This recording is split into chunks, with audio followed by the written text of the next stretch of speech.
ሰላም የሃሚንግ ስፖርት ተከታታዮች እንዴት ናችሁ? ለተቀዳሚ ጥር 17 2018 ላይ እንገኛለን። የሃሚንግ ስፖርት አጫጭር ስፖርታዊ መረጃዎችን ይዘን ቀርበናል። ወደ መጀመሪያው ስፖርታዊ መረጃ ስናልፍ የሳዲዮ ማኔን አቀባበል እናገኛለን። ሳዲዮ ማኔ ከሀገሩ ሴኔጋል ጋር የአፍሪካን ዋንጫ ካነሳ በኋላ ወደ ክለቡ አልናስር ሲመለስ ደማቅ አቀባበል ጠብቆታል። ሴኔጋል በፍጻሜው ሞሮኮን 1-0 በማሸነፍ ቻምፒዮን ስትሆን ትልቅ አስተዋጽኦ የነበረው የቀድሞው የሊቨርፑል አጥቂ በሳውዲ አረቢያ የክለቡ ተጫዋቾች አሰልጣኞችና የቡድኑ አባላት አቀባበል አድርገውለታል።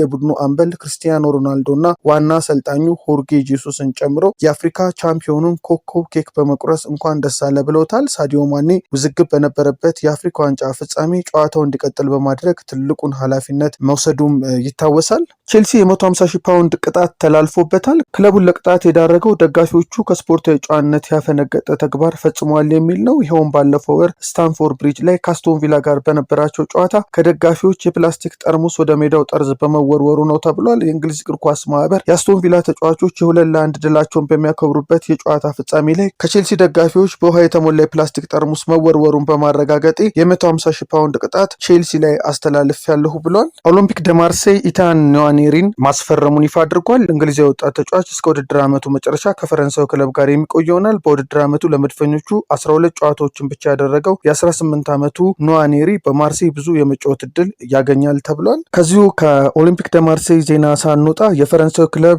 የዩሪያን ቲምበር ወንድም የሆነውን ኩዊንቲን ቲምበርን ከፌኖርድ ማስፈረሙን ይፋ አድርጓል። ማርሴይ ለዝውውሩ 4.5 ሚሊዮን ዩሮ ወጪ አድርጓል። የ24 ዓመቱ ኔዘርላንዳዊ አማካይ ከኦሊምፒክ ደ ማርሴይ ጋር እስከ 2030 የሚያቆየውን ውል ፈርሟል። በአያክስ አካዳሚ ያደገው ኩዊንተን ቲምበር በፈረንሳዩ ክለብ 27 ቁጥር ማሊያ የሚለብስ ሲሆን ማርሴይ ተጫዋቹን ማስፈረሙን ይፋ ባደረገበት መርሃ ግብር ላይ ወንድሙ ዩሪያን ቲምበርም ተገኝቷል። የአርሰናሉ ተከላካይ ዩሪያን ቲምበር መንትያ ወንድም ኩዊንተን ቲምበር በፌኖርድ የ3 ዓመት ቆይታው 89 ጨዋታዎች አድርጓል። የሳውዲ ፕሮ ሊግ በርካታ ተጫዋቾች ላይ አይኑን አሳርፏል።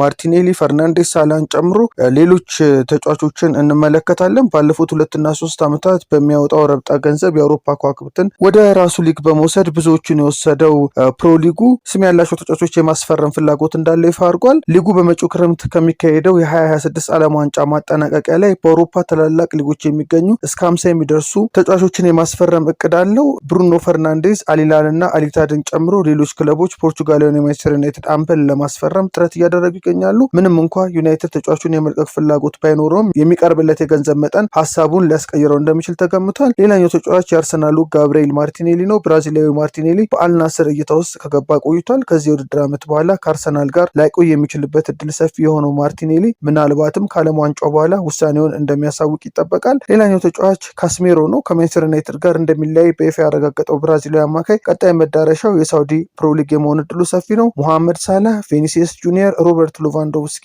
ዩሪ ቴሌማንስ እና ሁሊያን አልቫሬዝን ጨምሮ ሌሎች ከዋክብትም በሳውዲ ክለቦች የዝውውር ዝርዝር ውስጥ እንደሚገኙ ይፋ ሆኗል። በእንግሊዝ ፕሪሚየር ሊግ 23ኛ ሳምንት ማንቸስተር ሲቲ ወደ ድል ለመመለስ ከወልቭስ ጋር ይጫወታል። የእንግሊዝ ፕሪሚየር ሊግ 23ኛ ሳምንት የዛሬ ጨዋታዎችን ስንመለከት በኢታድ ማንቸስተር ሲቲ ወልቭስን የሚያስተናግድበት ጨዋታ በዛሬው ልክ ከሚጠበቁ ጨዋታዎች አንዱ ነው። አመሻሽ 12 ሰዓት ላይ በሚጀምረው ጨዋታ የፔፕ ጋርዲዮላ ቡድን ማንቸስተር ሲቲ ያለፉትን 4 የፕሪሚየር ሊግ ጨዋታዎች ማሸነፍ አልቻለም። በዛሬው ዕለትም ወደ ድል ለመመለስ ከወልቭስ ጋር ይጫወታል። በሳምንቱ አጋማሽ በቻምፒየንስ ሊግ በቦዶ ግሊምት የ3-1 ሽንፈት ያስተናገደው ማንቸስተር ሲቲ ከአርሰናል ጋር ያለውን የነጥብ ልዩነት ወደ 4 ነጥብ ለማጥበብ ወደ ሜዳ ይገባል።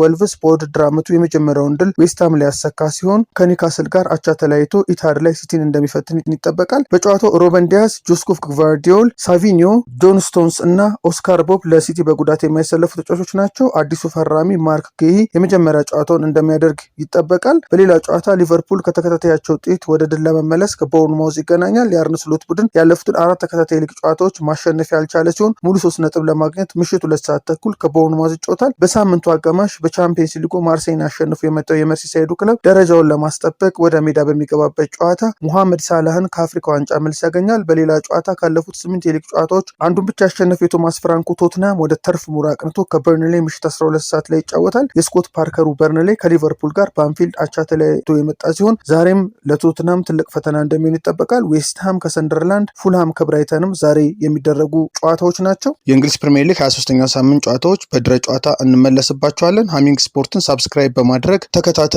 እንደዚሁም ደግሞ ሼር በማድረግ ለሌሎች አጋሩ። መልካም ቅዳሜ፣ መልካም ቀን።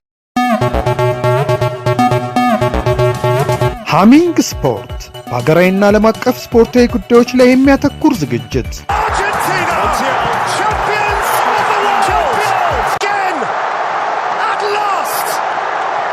በሃሚንግ ስፖርት የስፖርት ዜናዎች፣ በተመረጡ ርዕሶች ላይ ውይይት፣ የእንግዳ ዝግጅት፣ የስፖርተኞች ግለ ታሪክና የሴቶችን እግር ኳስ በልዩ ሁኔታ ይዳስሳል።